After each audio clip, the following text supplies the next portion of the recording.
Hi there. I welcome you to the Anez Says podcast. I am Scott Anez. Thanks for climbing aboard today. You can find the podcast most anywhere you get your podcasts, including Spotify. You can find it right there in Apple Podcast, the WDBO app as well. And I'm on the radio each and every morning with Orlando's Morning News, 5 to 9 a.m. on WDBO, 107.3 FM and AM 580. Stream us outside of Orlando there in the WDBO app. Well, unfortunately, we all know about the baby formula shortage here in the U.S. right now. It is a huge problem for parents trying to find nutrition for their young kids. Shipments from overseas have begun to arrive here in the country, but it's going to take weeks before some parents will be able to get their hands on this formula. U.S. Congresswoman Cammack from here in the state of Florida has been at the forefront of the criticism of the Biden administration and others about the baby formula shortage. The Congresswoman represents Florida's 3rd Congressional District, which includes Alachua, Clay, Putnam, Bradford, and Union counties, along with a majority of Marion County. Here's that chat with Congresswoman Cammack now. Congresswoman, good morning. I know you've been a little under the weather, so we're happy you're feeling better. What is your take on the arrival of some of the specialty formula in Indy over the weekend and this Sturgis, Michigan Abbott plant on the verge of opening again? What are your thoughts about where we are in this crisis, Congresswoman? Well, thanks for having me. And yes, feeling better. When you're taking hits left and right from the White House and CNN and doing everything you can to get the truth out there, sometimes you forget to sleep, and do basic human functions. So, but definitely feeling better. So thanks for having us back. But, this is the long and short of it, a crisis of Biden's creation. There was no reason whatsoever for this to happen. And I don't care if the Biden administration blames it on Putin or Trump. It doesn't matter. It is their creation 100%. It started back last fall when a whistleblower, they blew the alarm on a potential problem in the Michigan plant from Abbott. Now, fast forward, an extensive investigation from the CDC and the FDA was concluded at that plant, and 2 infants had tragically died from this bacteria strain. Well, very quietly, after a lot of noise, the CDC and FDA, they come out and say, there's no connection. We were unable to find any connection to the bacteria in the plant versus the bacteria that was responsible for the death of those 2 infants tragically. And so you would think that that would have been the cue at that point to say, all right, Abbott, we've done our investigation. Let's get you back up and running, because there is a lag, in the supply chain from not just traditional manufacturing of getting things back up and running, but we have a supply chain crisis. Again, another issue from the Biden administration. Well, months go by, no communication from FDA, no word on whether or not they can get back up and running. Meanwhile, parents have been sounding the alarm for months that, hey, supplies are getting tighter. What are we doing to fix this? And the answer is nothing. The Biden administration not only shut this plant down that is responsible for 43% of our nation's manufacturing, but they did nothing to get it back up and running, 1. And 2, when they shut it down, when you have a plant that produces 43% of your nation's supply, you better have a plan in place to backfill that formula, either through the easing of regulations to get more plants operational or to import it and drop the tariffs that you have in place. They did neither. And so they just kind of created this problem and then looked the other way, and were hoping to distract people with, build back broke or whatever nonsense deal they're working on. And that, to me, is what is most unacceptable, most infuriating.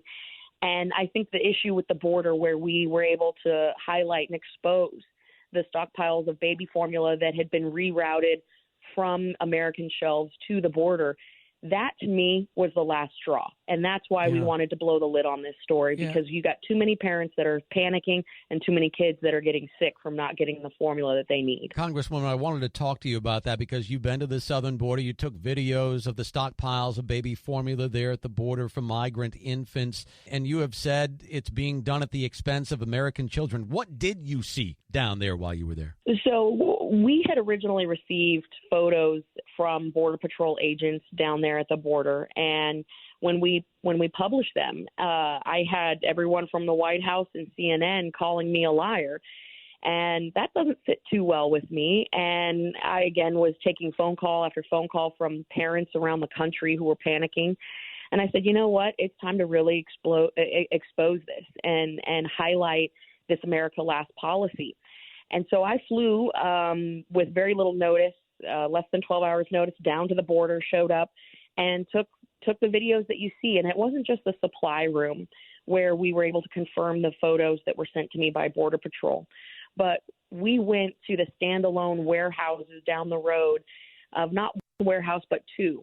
And within those warehouses, there is pallets, boxes, stockpiles of formula, wipes, diapers, clothing for every age imaginable, shoes, goods. I mean, basically anything and everything you could want is in these warehouses. And it is all there at the direction of Homeland Security.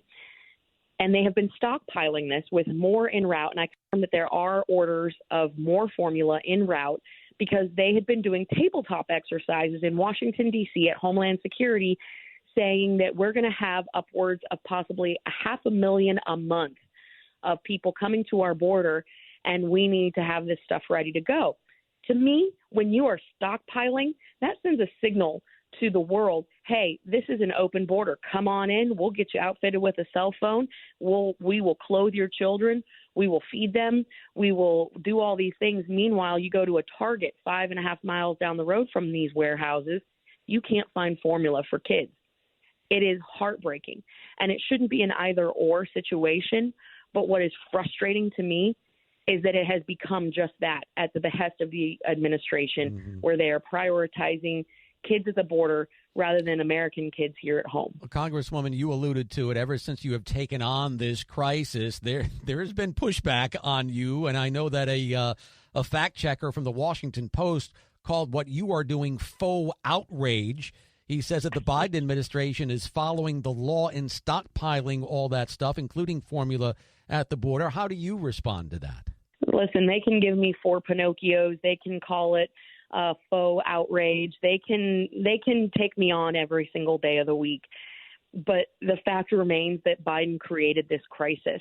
And had we not exposed what was going on at the border, these parents around the country would still be clamoring for any sort of relief. That it took this outrage and them actually being angry about something for once, and I'm saying they, the liberal media, to actually get the FDA to answer the phone call for Abbott so they could get back to manufacturing.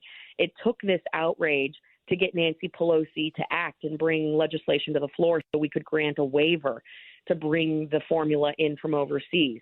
That, to me, is unacceptable. And they proved my point that there is a crisis that they were willing to ignore because it never fit the political agenda that the Biden administration wanted to push. Congresswoman, you've had your run-ins with Secretary Mayorkas. I know he labeled you going down to the border and taking video of the formula and everything down there repugnant. I know the Transportation Secretary Pete Buttigieg has said recently that the Biden administration had a plan from day one to take on this baby formula crisis. You obviously do not believe they had a plan from day one. I think anyone who has been to a store here recently, be it a Publix, be it a Walgreens, a Walmart, a Target, anyone who has been past the shelves in the baby aisles, they know that that is a lie. And I know that the politically connected in the Washington elites, they have people who go do these things for them. But I am telling you, on behalf of parents all around this country, they never had a plan. And if they did have a plan, well, it sucked because it clearly wasn't working. And here we are with parents scrambling, trying to find specialty formula for their kids. And they've known all along when they shut this plant down, this is a plant that produces 43% of our nation's total baby formula. And they didn't have a plan to ease regulations or lift the tariffs or import formula or make it so that they had activated other plans to increase their output. They had no plan. And it's disgusting, it's unacceptable, and it's infuriating. Well, fact that they say to me that we are the ones creating outrage, well, dang it, outrage was owed, and it was due, and it was absolutely required. Thanks to Congresswoman Kat Cammack for the conversation here on the Anez Says podcast.